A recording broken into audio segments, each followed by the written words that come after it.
All right, y'all. So we back with some more unexplained mysteries of this world. All right, tonight's video we're checking out actually is I did not believe in aliens until I saw this. So if you're new, you know what to do. Hit that subscribe button, join the family, and remember, this is for entertainment purposes only. Let's check it out. Now, if there's a question we'd like to answer even more than if there's a second planet humans can live on, it's the question of whether there's other life in outer space. Yep. Interestingly, despite our keen curiosity and desire to find the answer, there's still no solid conclusion about alien life.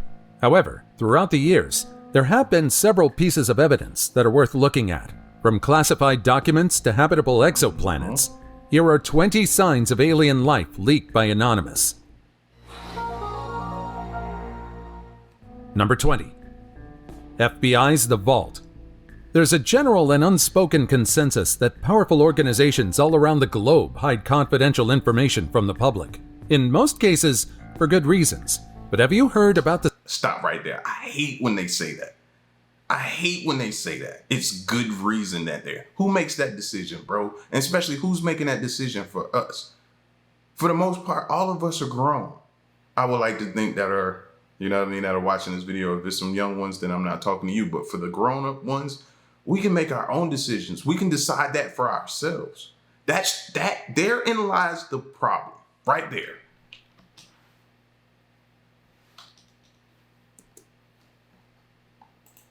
information from the public. In most cases, for good reasons. But have you heard about the Streisand effect? Essentially, it posits that the more you try to hide or dismiss something, the more attention it'll get.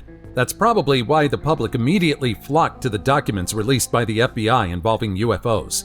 It's been years since the FBI unveiled the Vault, an electronic reading room hosting over 6,700 documents. In fact, you can search for it yourself and easily access it. Nestled within this treasure trove are declassified documents that touch on some captivating subjects. And yes, I don't know, man. Are y'all like me and are apprehensive about going on sites like that?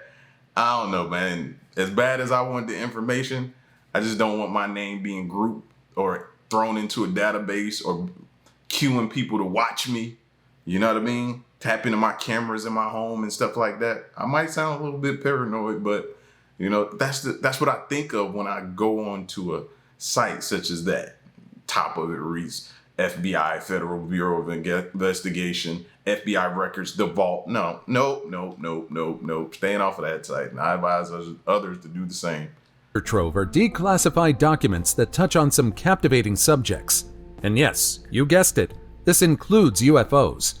One might wonder, why would the FBI, a prime federal investigative body, be bothered with unidentified flying objects if they knew there wasn't anything to investigate in the first place? It seems like that's what they want us to think. Diving into the files, one can find numerous reports and investigations linked to UFO sightings and encounters. From sketches of peculiar crafts to testimonies from citizens. If such an esteemed organization dedicates resources to these investigations, doesn't that hint at the gravity of the situation? Governments worldwide have been declassifying their own sets of UFO files. Perhaps, somewhere in these countless pages lies an inkling of a truth that reveals what's really happening out there. Before we go on, that's the thing. Going through all of that stuff, I imagine that site has extensive amounts of people saying they saw different sightings of aliens and stuff like that. So you mean to tell me that all of them are fake? Every one of them? Come on, man. You can't do that. Not with those odds. No. Like this video, smash the subscribe button and click the notification. Odds are more in our favor that one of those are real. Notification bell right now. Number 19. Travis Walton abduction. Sometimes, real-life tales can be stranger than the most far-fetched fiction. Perhaps that's the reason why Travis Walton's story is so captivating. In the winter of 1975, Travis Walton, a forestry worker, and his crew were concluding their workday in the Apache Sitgreaves National Forests. As they journeyed back, a peculiar large metallic disc caught their attention amidst the trees. It was then that a beam of light came out from the distance without warning. This beam allegedly hit him, throwing him into the distance. In a state of panic, the crew departed the scene, leaving behind their coworker, Walton. And who could blame them? However, After a while, they felt guilty about their cowardice and returned. To their dismay, Walton and their unidentified flying object were nowhere to be found. Police immediately searched for Travis in the succeeding days to no avail. But 5 days later, Walton re-emerged with fragmented memories of his time away. He spoke of his experiences aboard the... I hope he still retained the memory of them running out on him and leaving him. Kind of friends of that. I'd have never went anywhere with them jokers again, bro. No longer friends of mine. Y'all just gonna roll out and leave me? Yeah. Re-emerged with fragmented memories of his time away. He spoke of his experiences aboard the craft, interactions with unfamiliar beings, and a sense of lost time. Although many believe that Travis was telling the truth, others claim that the man was creating a hoax or fabricating a bizarre story to hide possibly another suspicious activity. Number 18. What other suspicious activity would he have been doing out there? Huh? What was he farming? Something out there he shouldn't have been farming? That's what y'all saying? No, this goes along the lines in the stories that you hear or the conspiracy theories that you hear about aliens that we work for them, i.e. he possibly was either a farmer or something. They could have been out there checking on him, making sure that he was doing what they wanted him to do. Maybe he drifted off course or something and they had to come down, hit him with a beam of light, bring him back up, reprogram him and set him back down on Earth to keep doing what they want us to do. Like the theories being thrown around that we work for them. When you hear these stories, that type of stuff rings out in the back of my mind. Men in Black. You're probably familiar with Men in Black, or MIB. Yeah. I know that you're probably imagining comedic figures Will Smith and Tommy Lee Jones in that one popular film franchise, but I'm talking about Men in Black in real life. You see, MIB are described as enigmatic, often intimidating figures who appear following UFO events. Their primary purpose? Allegedly to ensure witnesses remain silent about what they've seen. Typically clad in dark suits and exhibiting unusual behavior, these individuals are said to approach UFO witnesses, threatening them to keep their mouths shut and refrain from sharing their encounters with the rest of the world. Their origins and affiliations remain a topic of debate. Some believe they represent a secretive government agency, while others argue they might be otherworldly entities themselves. A notable account of the MIB dates back to 1953. UFO researcher Albert K. Bender claimed he was visited by 3 men in dark suits after discovering a metal disc. They supposedly communicate telepathically, warning him against pursuing his UFO research. Over the years, many have tried to rationalize these encounters. Some suggest that the MIB might be government agents seeking to manage potential hysteria tied to UFO sightings. Others argue they could be hoaxes, a result of heightened paranoia and the human penchant for conspiracy. Number 17. I don't believe that. I don't believe it's hoax or conspiracy. I do think you're visited by some men in black. Think about that. The most recent story I can recall is the family over in Vegas.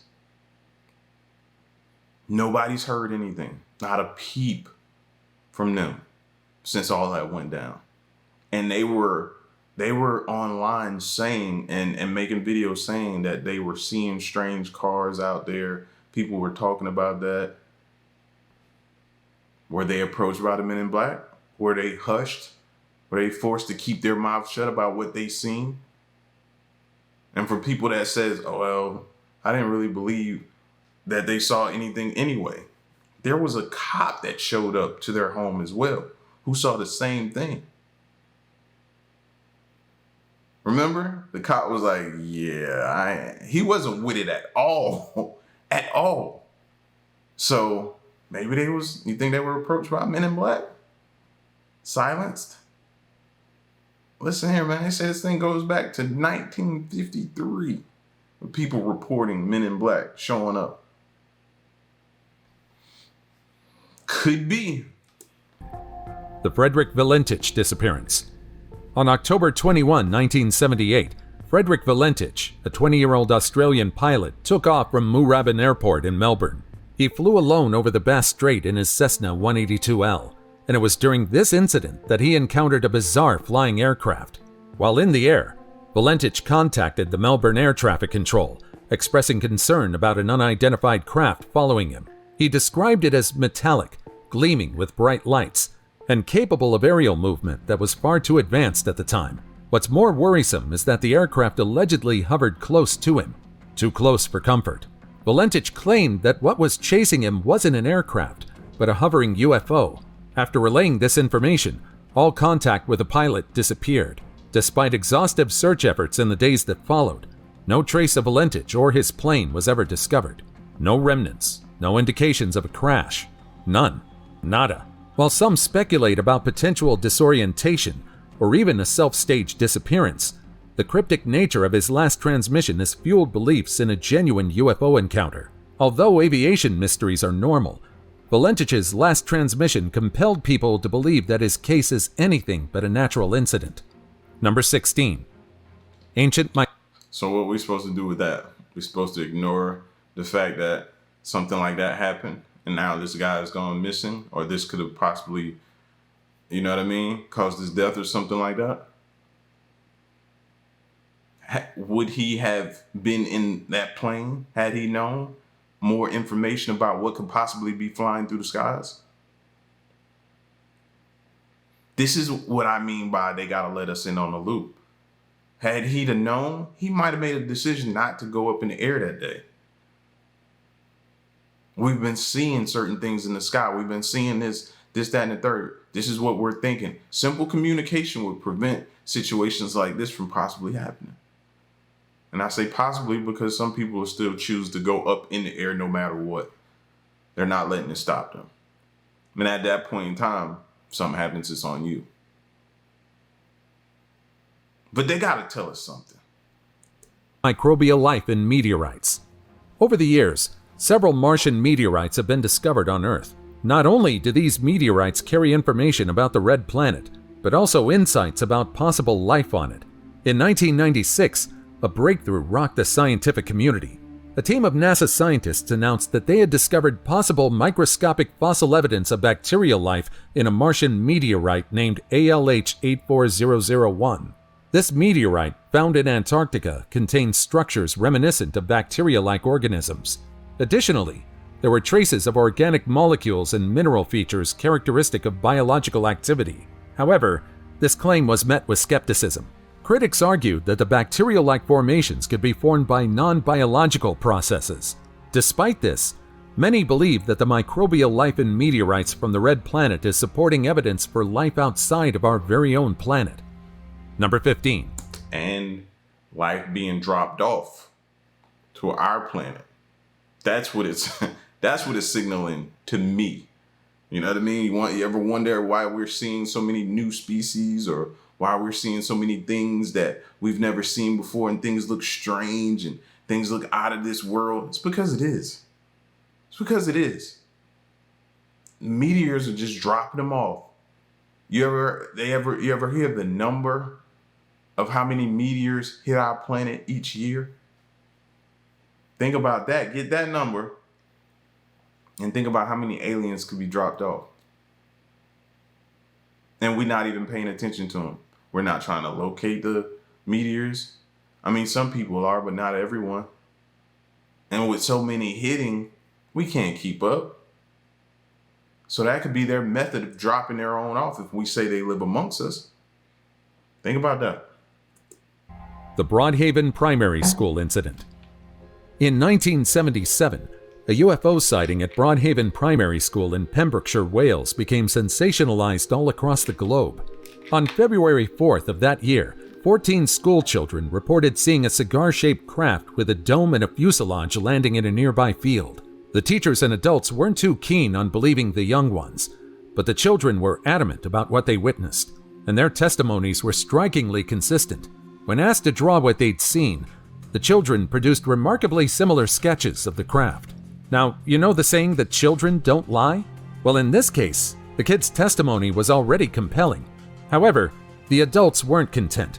Given the age of the witnesses, many were quick to dismiss the sighting as youthful imagination or a prank. However, the children were steadfast in their claims.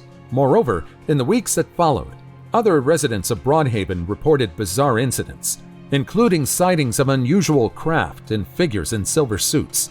Despite numerous investigations, including one by the UK Ministry of Defence, there is still no consensus as to whether this incident was verified or not. Over the years, Theories have ranged from secret military experiments to mass hallucination, yet for many, the Broadhaven incident remains a compelling piece of evidence of alien visitation. Number 14. They can't possibly be that naive, can they? How is it that a bunch of kids are going to get together, create a story? Now, we're talking about a group of kids, right? Get together, formulate a story, and all of them say the same thing individually? Come on now. How? How is that possible? Kids have vivid imaginations. And we all know that. But the chances of them having the same story, that should be a cause for concern. That should be a reason to look into this. And then think about it. Them kids gonna possibly need therapy. They're gonna grow up thinking, some of them, not all of them, some of them just gonna say what they say and move on. Some of them, that's gonna be with them for the rest of their lives. And you know what else is gonna be with them? That nobody believed them.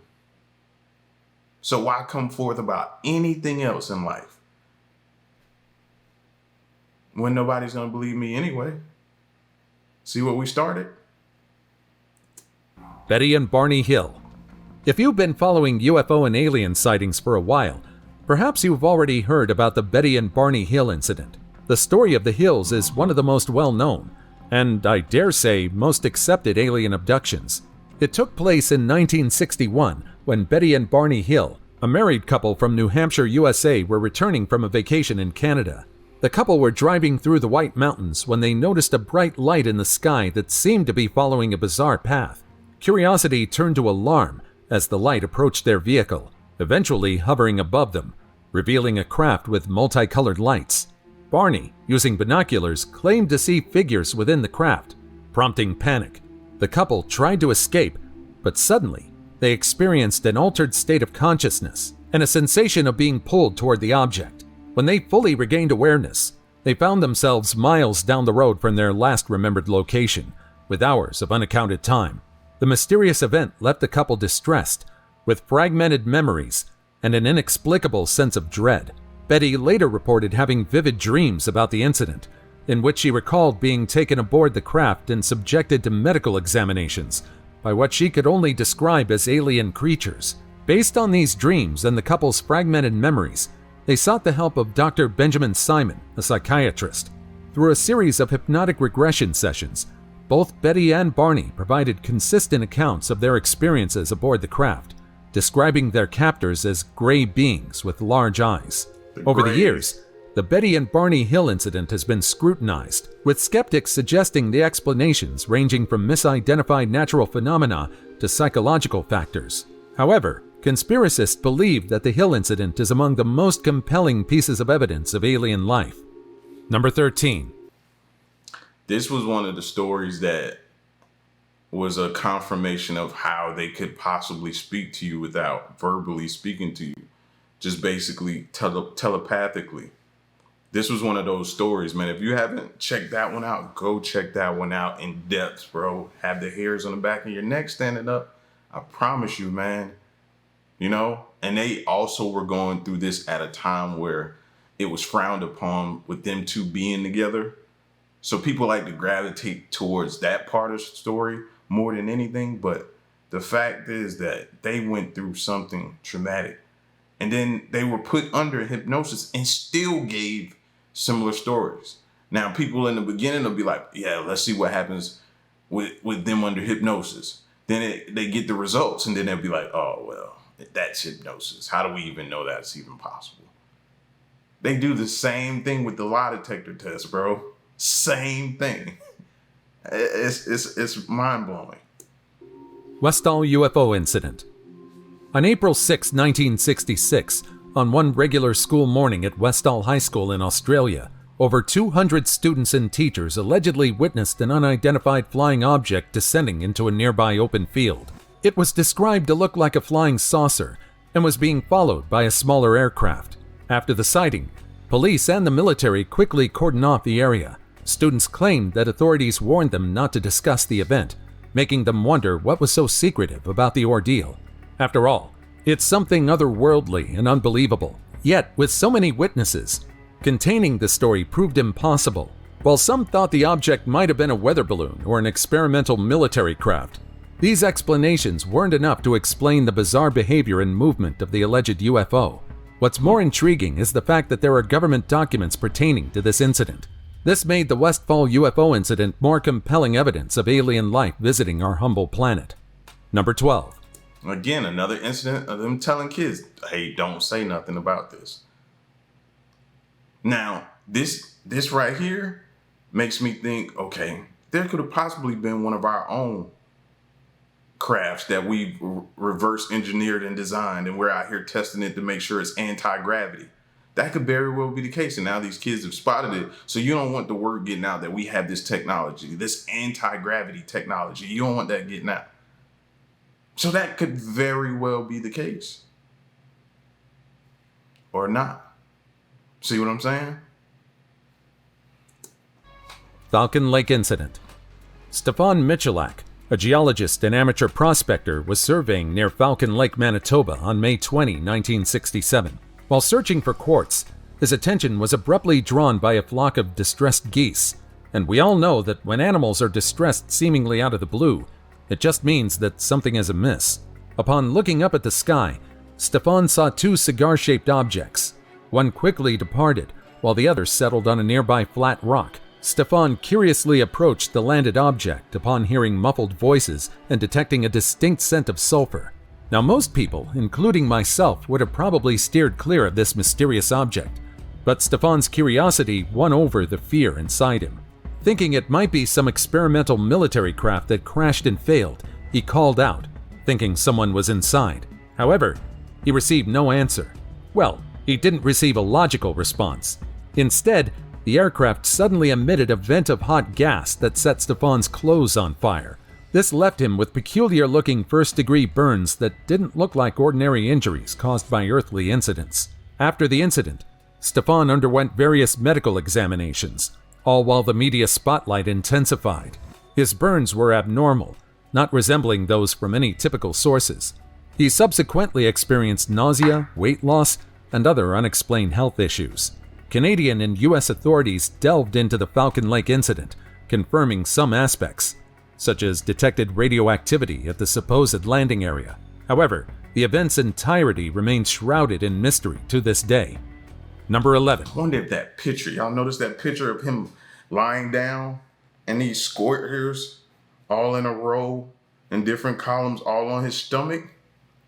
Did that not seem like something you've never seen? I've never seen nothing before. What can make a burn like that? Only thing I know could do something like that would be like a waffle, a little waffle machine. You know, you put it on there, make the little squares or whatever on a waffle. So was he burned by something that had like a waffle maker? I don't know. Like, what makes that design? And then you found the radiation too, which quote unquote space has a lot of what? Radiation out there. So whatever did that could have come from, I'm just saying, mate, connect the dots, bro. Connect the dots. It ain't that hard. It's not. It's not. They trying to make us seem like we're crazy, but we're not. We're far from it. The event's entirety remains shrouded in mystery to this day. Number 11. Kecksburg Incident. On December 9, 1965, residents of Kecksburg, Pennsylvania saw a bizarre fireball passing by across the sky before seemingly crashing into nearby woods. There were different eyewitness accounts, but many described the object as acorn-shaped, with inscriptions similar to hieroglyphics around its base. Investigations were immediately launched, and strangely enough, instead of keeping the area and the debris well preserved and free from obstruction, the site was immediately cleaned and cleared, almost as if the authorities were trying to prevent the public from learning more about the incident. Now, what's more suspicious was the verdict. The official stance? The event was chalked up to a meteor sighting. However, this explanation failed to satisfy many, given the discrepancy between eyewitness descriptions and characteristics of typical meteors. Further skepticism arose when some locals claimed to have seen the object in detail before the military's arrival, describing it as a large metallic craft of unknown origin. Today, there are several theories trying to explain the truth behind this curious incident. An extraterrestrial craft, a piece of space debris, or even a secret Soviet satellite. While documents released in the 1990s suggested that the object might have been part of a Russian satellite, most people believe the Kecksburg incident involves extraterrestrial spacecraft. Number 10. We want to see the classified documents on that. You can't just tell us that. We want to see the classified documents. And then we want to hear the stories from them themselves. Let us hear the detail, all of that. We're not just allowing y'all to make that assumption for us. Oh, it's Russian satellites. It's that, it's this. No, thank you. Y'all aren't trustworthy. We'd rather not. Especially when we know each account has some similarities to it, just like the other ones we've heard in the past and what we're continuing to hear. So whether y'all use the same ones, whether it be a satellite from a Russian satellite or something like that, or what's the other one they love to use? A spy balloon. Spot balloons. Rendlesham Forest Incident. Over the course of several days in December 1980, near the twin military bases of RAF Bentwaters and RAF Woodbridge in Suffolk, England, a series of strange events unfolded that came to be known as the Rendlesham Forest Incident. On the night of December 26, military personnel observed mysterious lights descending in Rendlesham Forest. Military personnel thought it was a downed aircraft, and a team was quickly dispatched to investigate the incident. As quickly as the object appeared, it vanished, but the anomalies didn't stop there.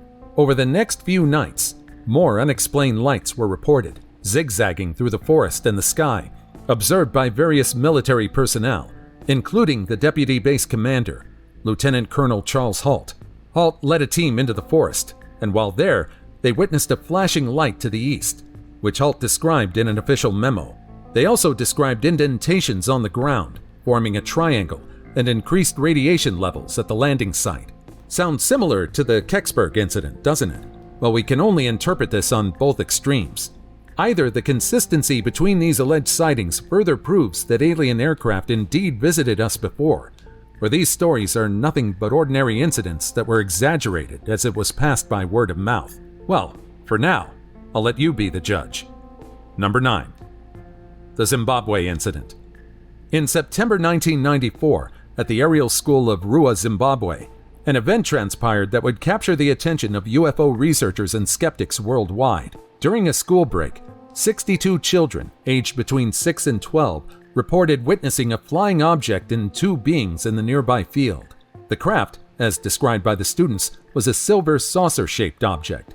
But what was even more startling were the alleged bizarre creatures, around a meter tall, with slender necks, large heads, and big black eyes. According to the children's accounts, these beings seemed to communicate with them, conveying messages of environmental caution and the importance of care for our planet. After the incident, Harvard professor Dr. John Mack visited the school, conducting interviews with the child witnesses.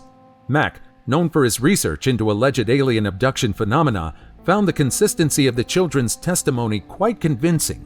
Again, consistency. More consistency within children stories. Something you wouldn't normally expect. And then what if we're doing all of this and they were trying to warn us the entire time? You ever think about that? They were trying to warn us. Different things that could happen to this planet that they've seen happen to other planets. Different movements or different behaviors we're displaying that causes alarm and panic for them that they're seeing and where we're headed. So they're trying to slow us down. But they're not being able to get through us because our government or somebody is trying to keep that separation for some strange reason. That could be a possibility. Given the children's ages and backgrounds, many found it hard to believe they could concoct such a detailed and consistent narrative on their own.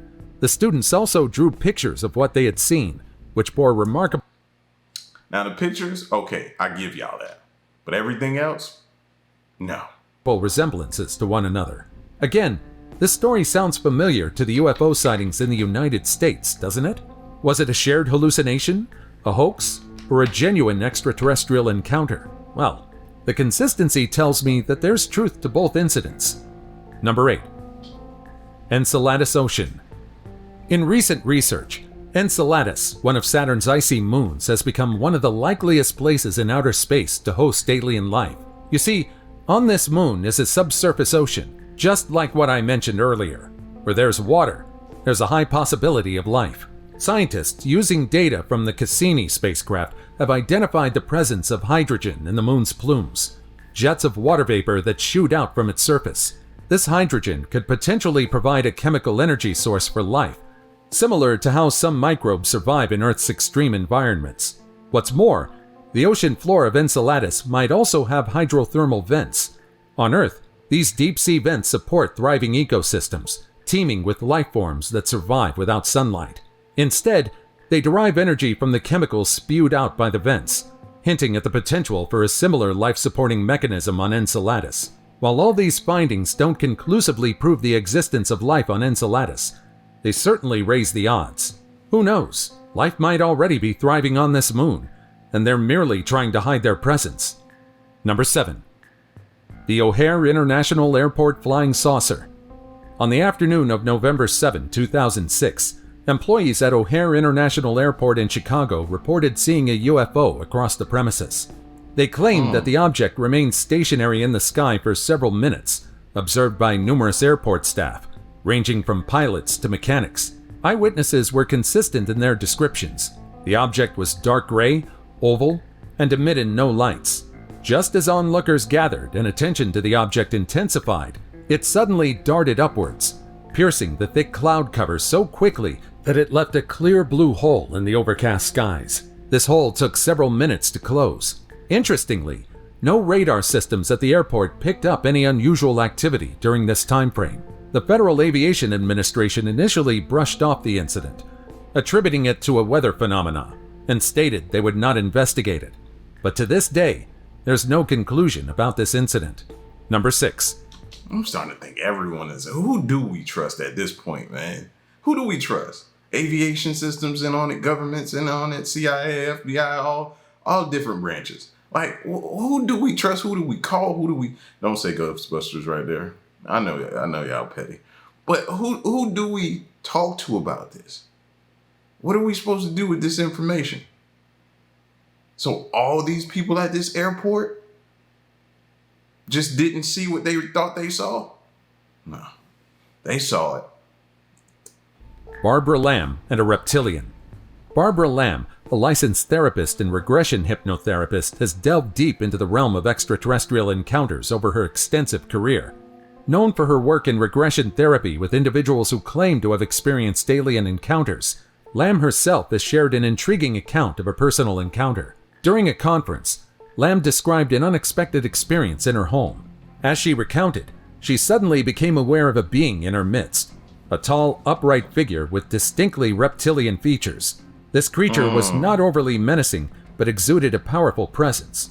With greenish scaly skin, vertical slit eyes, and a stature surpassing an average human, the entity embodied the descriptions of the so-called reptilian aliens, a species often cited in UFO lore. Rather than experiencing fear, Lamb felt an overwhelming sense of connection and understanding. She perceived the being as curious, even communicative in a nonverbal manner. As quickly as the encounter began, the reptilian entity vanished. Desiring another opportunity to establish a connection with the entity, Barbara had a colleague guide her through hypnotic regression.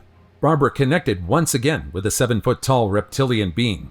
Telepathically, it conveyed, "Hello, Barbara. That's right. Excellent.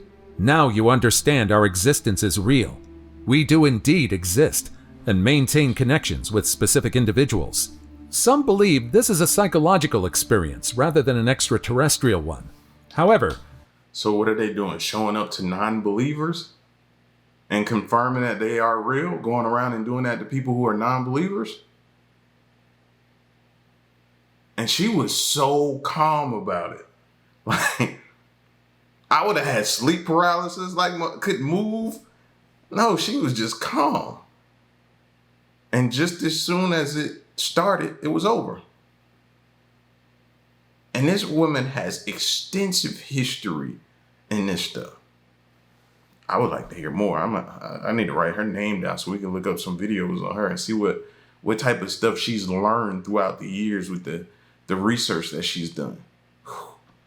conspiracists believe that Lamb's experience proves the existence of reptilians living discreetly among us.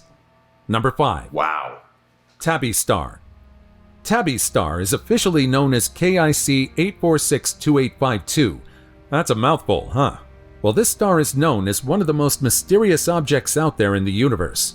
Located roughly 1,470 light-years away from Earth, this star caught the attention of astronomers due to its peculiar light patterns. Instead of the regular, predictable dimming typically seen from stars with orbiting planets, Tabby's star exhibited significant and irregular fluctuations in brightness. The unusual patterns led to people speculating that it was a massive alien megastructure. Some proposed that the erratic dimming could be caused by vast, artificially constructed megastructures, possibly enormous solar panels or swarm-like arrays built into an advanced extraterrestrial civilization to harness the star's energy.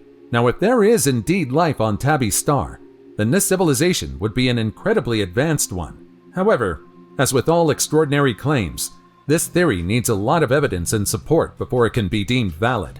While many scientists lean toward natural explanations such as dust clouds or a cluster of comets obstructing the star's light, none of these theories could entirely explain the observed phenomena. And while alien megastructure theory remains unproven, it hasn't been entirely dismissed either. Whether its activity is a signpost for alien life or just a cosmic phenomena we are yet to understand, Tabby's star has already earned a spot among the most enigmatic celestial entities in the universe. Number 4. The Tic Tac UFO. In 2004, off the coast of California, U.S. Navy pilots aboard the USS Nimitz encountered something that defied their understanding. While conducting a routine training mission, these pilots observed an unidentified object that displayed flight capabilities far surpassing any known human-made aircraft. The object, roughly 40 feet long and shaped like a tic-tac mint, exhibited rapid acceleration, deacceleration, and an ability to hover and travel at incredible speeds. Commander David Fravor, one of the pilots who witnessed the event, described the Tic Tac UFO as moving in ways he couldn't explain, defying the laws of physics.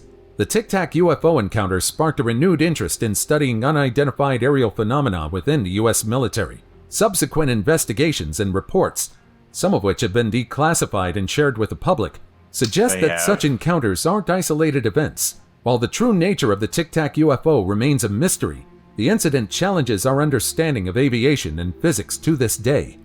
This might go down as probably one of the most famous ones ever. It has taken on a life of its own here lately. More people are seeing it. It's gone viral multiple times. Most things go viral once, maybe twice over time. You know what I mean? This has gone viral multiple times. It keeps resurfacing, and going viral. This may go down again as one of the most famous experiences, videos of possible aliens. 3. Holy Land UFO.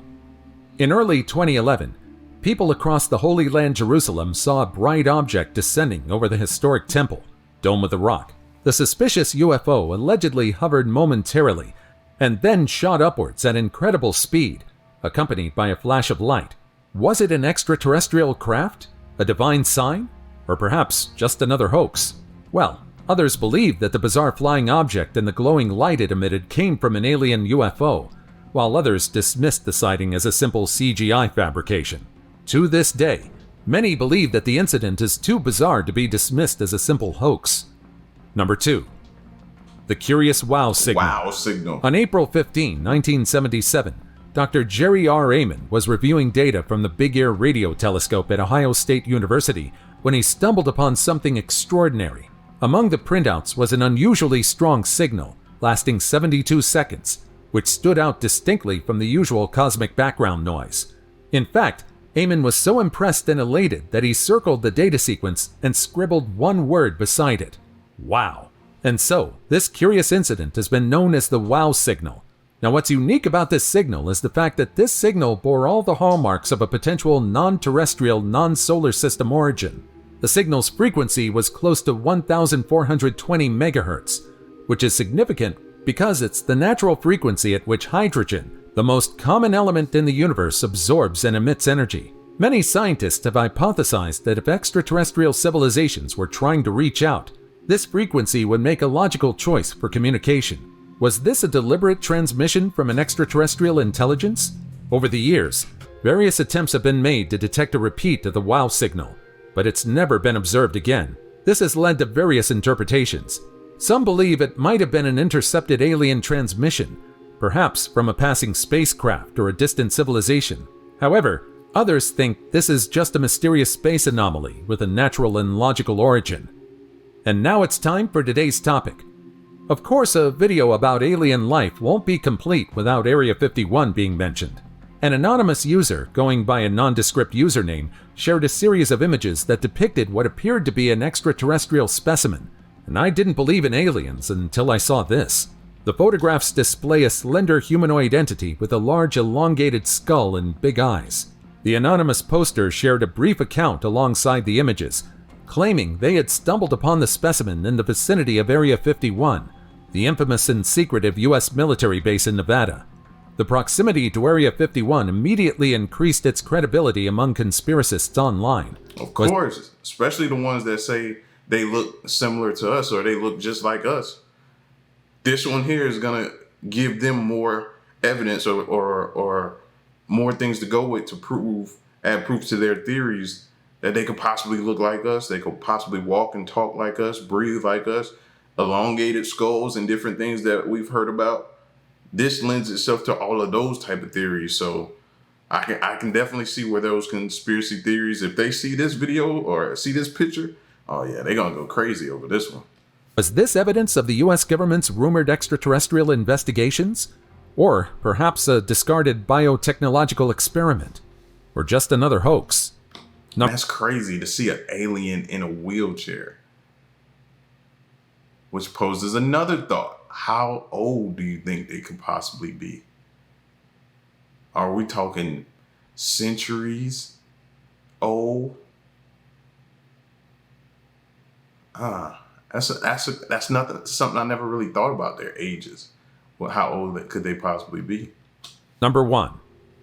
Exoplanets in the Goldilocks zone. If you're familiar with the famous story Goldilocks and the Three Bears, perhaps you see how this one got its name, the Goldilocks zone. This zone, also known as the habitable zone, refers to the range around a star where the conditions might be just right for liquid water to exist. Favorable. Not too hot, not too cold. And of course, where there's water, there's the potential for life. Consider planets like Kepler 442b, Kepler 22b, and Kepler 186f. These exoplanets, all situated in their respective stars' Goldilocks zone, have been flagged as some of the most Earth-like in terms of size and potential conditions. We've witnessed just how adaptive and incredible some creatures are. We've seen how many species can endure even the most extreme conditions on our planet. It's quite expected that many scientists and even conspiracists believe that the presence of planets in Goldilocks zones increases the possibility of alien life tenfold. So did any of these alleged alien sightings change your opinions regarding Nah, it hasn't. If anything, it just gave me more fuel. Gave me a lot more fuel to go along with. You know what I mean? And that also reminds me, I need to check in on the Voyagers. I need to check in on the James Webb, see what any updates or new things that it's found and stuff like that, man. Because if we continue to find these possible habitable planets, man, that could be interesting. That could be some huge, tremendous breakthroughs for us. I'm here for that. I want to know, especially if the conditions are favorable for us, there's potentially life on that planet. Listen, man, y'all get at me in the comment section. Let me know what you thought of this video, man. And stick around and stay tuned. Till the next one, I'm gone.